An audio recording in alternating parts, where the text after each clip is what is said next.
नमस्कार, ये बीए भाग द्वितीय इतिहास की कक्षा है। आज हम मुग़ल वास्तुकला के बारे में बात करेंगे।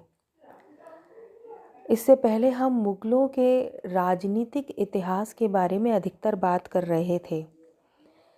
किसी भी वंश का एक राजनीतिक इतिहास होता है जिसमें हम राजनीति के बारे में बात करते हैं। राजा, उसका इंट्रोडक्शन, राजा की पृष्ठभूमि, राजा का कितना अपने साम्राज्य का विस्तार किया, किस तरह से उसने नए राज्यों को जीता, किस तरह से अपना साम्राज्य विस्तार किया, ये सारी बातें हम करते हैं। उसके दरबारियों, षड्यंत्रों, उपलब्धियों, इन सारे बातों के बारे में हम बात करते हैं। लेकिन किसी भी काल की पूरी पिक्चर को, पूरे दृश्य को हम नहीं समझ सकते जब तक कि उस समय के उसकी उस समय क्या-क्या घटनाएं हो रही थी उनको पूरी तरह से नहीं देख पाए। इसीलिए हम कला, वास्तुकला, साहित्य, इन सारी बातों को भी जोड़ लेते हैं। जब तक हम कला, साहित्य, इन सारी बातों को राजनीतिक इतिहास के साथ नहीं जोड़ते, तब तक हम पूरे जनजीवन, उस समय कैसा जीवन रहा होगा, इसकी कल्पना नहीं कर पाते हैं। और इसीलिए एक पूरी पिक्चर हमारे सामने आए, एक पूरा दृश्य हमारे सामने आए, और इसीलिए हम इन सारी ही बातों की बारे में जानकारी प्राप्त करना चाहेंगे, ताकि हम एक तरह से कल्पना कर पाएँ कि उस समय का जीवन कैसा रहा होगा। तो आज हम बात करते हैं मुग़ल वास्तुकला की। वास्तुकला यानी वो किस तरह की इमारतें बनाते हैं, क्या उनकी इस तरह की इमारतों के बारे में, किस तरह की इमारतें, मंदिर, मस्जिद, मकबरे, ये सब जो बना रहे हैं, इसको वास्तुकला कहते हैं। वास्तुकला के बारे में बात कहें तो हम सबसे पहले बात करते हैं, बाबर से शुरू करते हैं। बाबर का ये योगदान है कि उसने भारत में इंट्रोड्यूस किया, वो भारत में लाया 2 ईरानी वास्तुकला की तकनीकों को, पद्धतियों को। पहली थी चारबाग पद्धति, यानी किसी भी इमारत के चारों तरफ जब बहुत सुंदर बाग लगा दिए जाते हैं तो उसे चारबाग पद्धति कहते हैं। इससे क्या होता है, इससे इमारत की सुंदरता बढ़ जाती है, इमारत का सौंदर्यीकरण हो जाता है। बाद में आने वाले जितने भी मुग़लों के मकबरे हमने देखने को मिले, उन सभी में चारबाग पद्धति का इस्तेमाल किया गया। और दूसरी पद्धति थी आर्टिफिशियल वाटर सिस्टम। ये जो पानी की ये व्यवस्था थी, ये जो आदमी द्वारा बनाई गई पानी की व्यवस्था थी, इस तरह की व्यवस्था हमें ताजमहल में, लाल किले में, आगरा के किले में, सभी में देखने को मिलती है। हुमायूं के द्वारा बनाई गई हमें केवल एक इमारत का वर्णन मिलता है, वो थी दीन पनाह, जिसका निर्माण दिल्ली में किया गया था। बाद में शेर शाह ने इसे नेस्त नाबूद कर दिया, नष्ट कर दिया, इसलिए ये इमारत अब देखने को नहीं मिलती। अकबर को ये श्रेय जाता है कि उसने मुग़ल शैली का विकास किया, वास्तुकला में मुग़ल शैली का विकास किया। मुग़ल शैली क्या हुई? मुग़ल शैली वो शैली हुई जो हिंदू शैली या भारतीय शैली और ईरानी शैली को हम मुस्लिम शैली भी कहते हैं।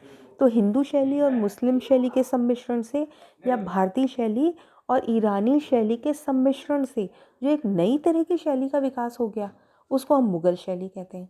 ये मुग़ल शैली के विकास में योगदान दिया अकबर ने। यानी जब अकबर ने कलाकारों को समर्थन दिया, उन्हें संरक्षण दिया, तो भारतीय और ईरानी दोनों कलाकारों ने मिलकर जो बिल्डिंग्स बनाई, तो हमें उन बिल्डिंग्स में, उन इमारतों में दोनों ही शैलियों का पुट देखने को मिला, और इस तरह से एक नई शैली विकसित हो गई, मुग़ल शैली। सल्तनत काल की जब हम इमारतें देखते हैं तो वहाँ भी हमें मुस्लिम जो बिल्डिंग्स हैं, मुस्लिम इमारतों में भी हमें हिंदू सामग्री देखने को मिलती है। और उस समय ऐसा इसलिए था क्योंकि उन्होंने हिंदू मंदिरों को नष्ट किया था और उसी सामग्री से मस्जिदें बना दी थी। तो वहाँ पे हिंदू शैली का सम्मिश्रण हुआ मुस्लिम शैली में, लेकिन वो इस कारण हुआ था। अब तो सम्मिश्रण होता है और एक नई शैली का विकास होता है अकबर के समय में। तो अकबर के समय कौन सी बिल्डिंग्स बनाई गई, कौन सी इमारतें बनाई गई? एक तो हुमायूं का मकबरा बनवाया गया, हाजी बेगम ने बनवाया। इसका जो डिज़ाइन था वो मीरख मिर्ज़ा गयास ने बनाया था, ईरानी पद्धति पर थी ये। ये पहला मुग़ल मकबरा था जिसमें दोहरे गुंबद का प्रयोग किया गया था। वैसे अगर देखा जाए तो जो सिकंदर लोदी का मकबरा था, ये पहला ऐसा मकबरा था, सिकंदर लोदी का मकबरा पहला ऐसा मकबरा था जिसमें दोहरे गुंबद का प्रयोग किया गया और इसमें भी चार बाग पद्धति का प्रयोग किया गया था। आप देख सकते हैं कि ये जो मकबरा है इसके चारों तरफ बाग लगाए हुए हैं।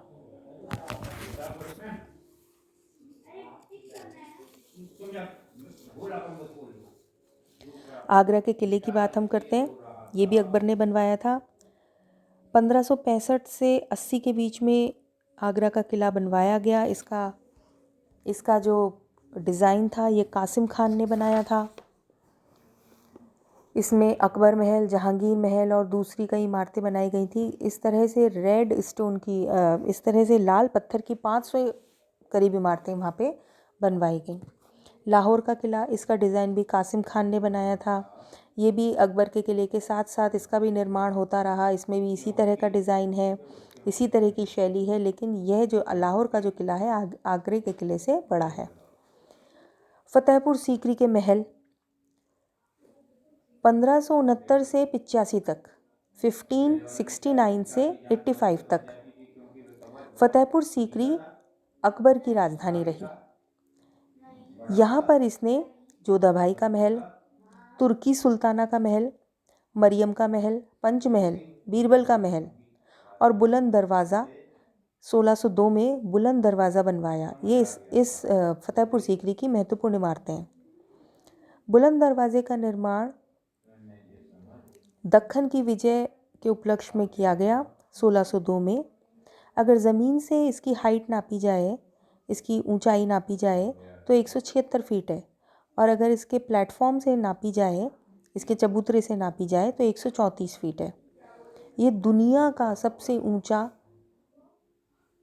ऊंचा गेट है, सबसे ऊंचा दरवाज़ा है बुलंद दरवाज़ा। जहांगीर के समय क्या हुआ या जहांगीर का क्या योगदान था? इसके समय अकबर का मकबरा बनवाया गया। इसका डिज़ाइन अकबर ने स्वयं बनाया था। इसका निर्माण जहांगीर ने किया पर डिज़ाइन अकबर ने बनाया था। ये सिकंदराबाद आगरा में स्थित है। ये किसी भी मुस्लिम शासक का ऐसा मकबरा है जिसमें किसी भी गुंबद का प्रयोग नहीं है। इसमें बहुत सी शैलियों का प्रयोग किया गया है, लेकिन ऐसा लगता है कि अधिकतर बौद्ध शैली का प्रयोग किया गया है इसके निर्माण में। दूसरा है एतमादुद्दौला का मकबरा। नूरजहाँ ने आगरा में 1626 में एतमादुद्दौला के मकबरे का निर्माण करवाया। ये उसके पिता थे। ये पहली मुग़ल इमारत है जिसमें पूरी तरह से सफ़ेद रंग के संगमरमर का प्रयोग किया गया, पूरी तरह से सफ़ेद संगमरमर का प्रयोग किया गया और इसी में पहली बार पीटरा ड्यूरा शैली का प्रयोग किया गया। बाद में यही पीटरा ड्यूरा शैली ताजमहल में देखने को मिलती है। पीटरा ड्यूरा शैली क्या होती है? ये इसका एक एग्जाम्पल हम ये देख रहे हैं, इसका एक उदाहरण है ये ताजमहल में ये लगा हुआ है। जब रंगीन पत्थरों को इस तरह से पत्थरों के बीच में लगाया जाता है, सजाया जाता है कि एक डिज़ाइन बन जाता है और उनके बीच में कोई भी जगह नहीं दिखती, इसको कहते हैं पीटरा ड्यूरा शैली। सबसे पहले ये शैली एतमादुद्दौला के मकबरे में इस्तेमाल हुई और उसके बाद वृहद तौर पर, बहुत बड़े तौर पर ताजमहल में हमें देखने को मिलती है। ये जो उदाहरण है ये ताजमहल से लिया गया है। शाहजहाँ के काल में क्या हुआ? शाहजहाँ का समय मुग़ल वास्तुकला का स्वर्ण काल कहा जाता है। इस समय सफ़ेद संगमरमर का प्रयोग अधिक हुआ। इसने कौन कौन सी इमारतें बनवाई? आगरा का किला। आगरे के किले में इसने दीवाने आम, दीवाने खास, मोती मस्जिद, मुसम्मन बुर्ज, ये महत्वपूर्ण इमारतें बनवाई। इसने एक नया शहर दिल्ली के पास बसाया 1638 में, शाहजहानाबाद। इसने 1638 में ही न्यू दिल्ली, नई दिल्ली में लाल किला बनवाया। इसने दिल्ली में 1641 में जामा मस्जिद का निर्माण करवाया। 1648 में इसने आधिकारिक रूप से दिल्ली को अपनी राजधानी घोषित किया। इससे पहले मुगलों की राजधानी आगरा थी। ताजमहल इसने निर्माण करवाया 1631 से लेकर 52 तक।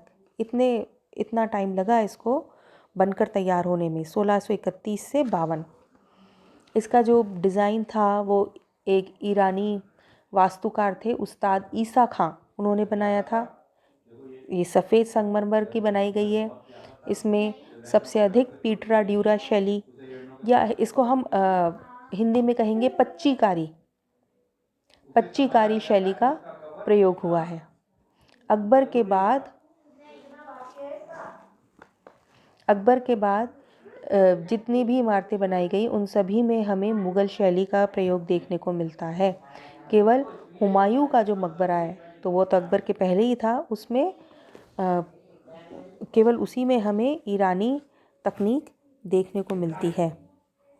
हुमायूं का जो मकबरा था ये अकबर के काल में ही बना, लेकिन केवल इसी में हमें ईरानी पद्धति देखने को मिलती है, क्योंकि हमने बात की थी कि इसका जो डिज़ाइन था वो मीरख मिर्ज़ा गयास ने ईरानी पद्धति पे ही बनाया था। शाहजहाँ के समय में उसने एक सुंदर सिंहासन का निर्माण करवाया था, मयूर सिंहासन या तख्ते ताऊस। इसे मयूर सिंहासन, पीकॉक थ्रोन भी कहते हैं। इसके बारे में बादशाहनामा में संदर्भ मिलता है। अब्दुल हमीद लाहौरी में जानकारी देते हैं। इसका डिज़ाइन बनाया था बेबादल खान ने। इसी में कोहिनूर लगाया गया था। ये पूरी तरह से स्वर्ण और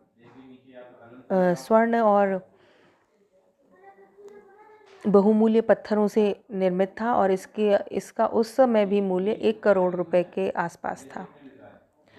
औरंगज़ेब के समय बादशाही मस्जिद का लाहौर में निर्माण हुआ 1674 में, और 1679 यानी 1679 में अपनी पत्नी की याद में इन्होंने